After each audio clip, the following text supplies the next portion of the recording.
Hello दोस्तों, आप लोग कैसे हैं। आशा करता हूं कि आप लोग अच्छे होंगे और मस्त होंगे। मैं क्लास 9th का केमिस्ट्री यानी रसायन विज्ञान पढ़ा रहा था, जिसके अंतर्गत मैंने चैप्टर 3 यानी परमाणु एवं अणु स्टार्ट किया था। तो परमाणु और अणु कैसे बना है, रासायनिक संयोजन के नियम क्या हैं, है ना, द्रव्य अविनाशिता के नियम क्या है, द्रव्यमान संरक्षण सिद्धांत क्या है और स्थिर अनुपात का नियम क्या है, ये मैंने पूरा बहुत ही बेहतरीन तरीके से ये पूरा वीडियो मैंने अपलोड कर दिया है। ठीक है, इस वीडियो में मैं आपको बताने वाला हूँ कि डाल्टन का परमाणु सिद्धांत क्या है, यानी डाल्टन ने कौन सा परमाणु सिद्धांत दिया था, क्या उसकी कमियां थी और क्या उसके लाभ थे। धीरे धीरे करके पूरी चीज़ें हम लोग सीखने वाले हैं। देखिए, चलिए, मैंने बोर्ड पे भी लिखा हुआ है और आपको बेसिक से सब कुछ डिटेल्स के साथ समझाता हूँ। देखिए, सबसे पहले हेडिंग यही है कि डाल्टन का परमाणु सिद्धांत। ठीक है ना। डाल्टन एक वैज्ञानिक थे जिन्होंने 1803 ईस्वी में, ध्यान सुनिए, 1803 ईस्वी में अपना एक सिद्धांत प्रस्तुत किया। क्योंकि 1803 से पहले 1756 ईस्वी में और 1799 ईस्वी में दो नियम दिए जा चुके थे, एक द्रव्य अविनाशिता का नियम और स्थिर अनुपात का नियम। तो इन्होंने क्या किया कि इस नियम को ध्यान में रखते हुए इन्होंने अपना सिद्धांत दिया, है ना, जिसे डाल्टन का परमाणु सिद्धांत कहा गया। ये सिद्धांत में क्या बात बताए, एक एक बात को चलिए हम लोग डिटेल्स के साथ स्टडी करते हैं।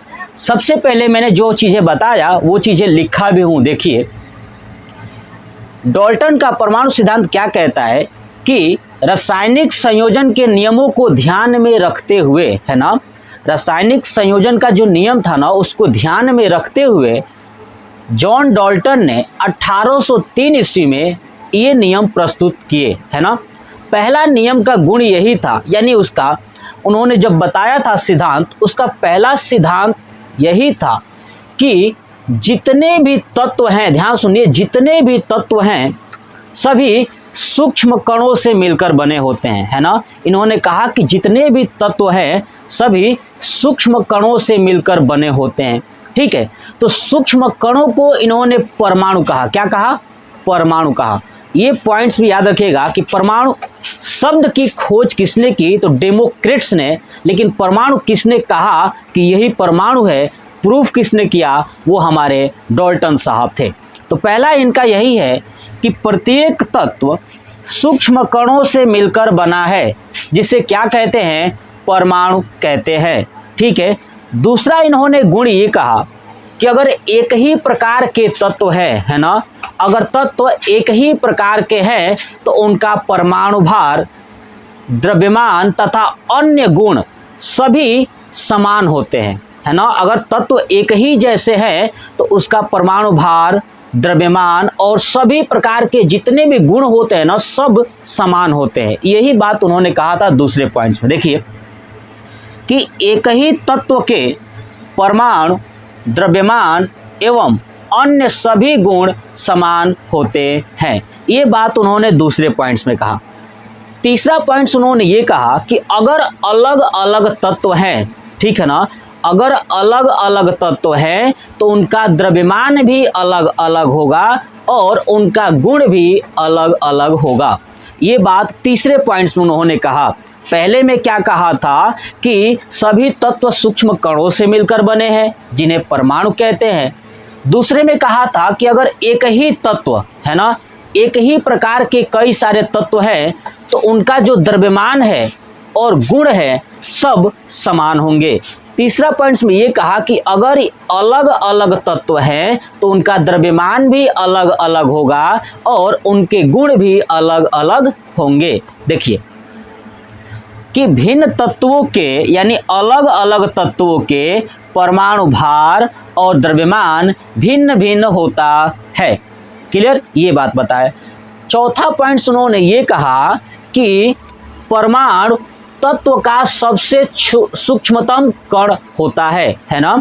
परमाणु तत्व का सबसे सूक्ष्मतम कण होता है, जिसे विभाजित नहीं किया जा सकता है, जिसे विभाजित नहीं किया जा सकता है, अर्थात परमाणु एक अविभाज्य कण है। ध्यान से सुनिए, इन्होंने क्या कहा कि परमाणु एक अविभाज्य कण है। क्यों कहा? इन्होंने साफ साफ एक बात बता दिया कि अगर परमाणु को विभाजित नहीं कर सकते हैं, तोड़ नहीं सकते हैं, इसका मतलब कि परमाणु एक अविभाज्य कण है। बहुत बार कंपटीशन में पूछा गया है कि बताइए किस वैज्ञानिक ने कहा था कि तत्व यानी परमाणु एक अविभाज्य कण है, तो वो है हमारा जॉन डाल्टन, है ना। जॉन डाल्टन ने क्या कहा था कि परमाणु एक अविभाज्य है, अर्थात परमाणु को विभाजित नहीं किया जा सकता है। क्लियर? चलिए अब देखते हैं इस डाल्टन के परमाणु सिद्धांत का फायदा क्या हुआ, लाभ क्या हुआ। तो लाभ पहला तो यही हो गया कि जो इसके पीछे दो नियम दिए गए थे, है ना, द्रव्य अविनाशिता का नियम और द्रव्यमान संरक्षण का नियम, और दूसरा नियम ये था कि स्थिर अनुपात का नियम, इन दोनों नियमों की व्याख्या करता है। इनके जो बताए गए जो सिद्धांत थे ना, ये दोनों नियमों की क्या करते हैं, तो व्याख्या करते हैं।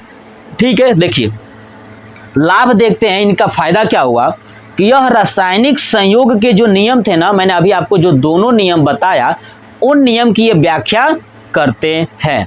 ठीक है, दूसरा फायदा क्या हुआ कि जॉन डाल्टन ने, सबसे पहले जॉन डाल्टन ही ऐसे वैज्ञानिक थे जिन्होंने तत्वों के कण को परमाणु और यौगिक के कण को अणु दोनों में अंतर बताया कि दोनों क्या होते हैं। तो पहले यही याद रखिएगा कि तत्व के जो कण होते हैं ना परमाणु, और यौगिक के जो कण होते हैं उसे अणु बोलते हैं।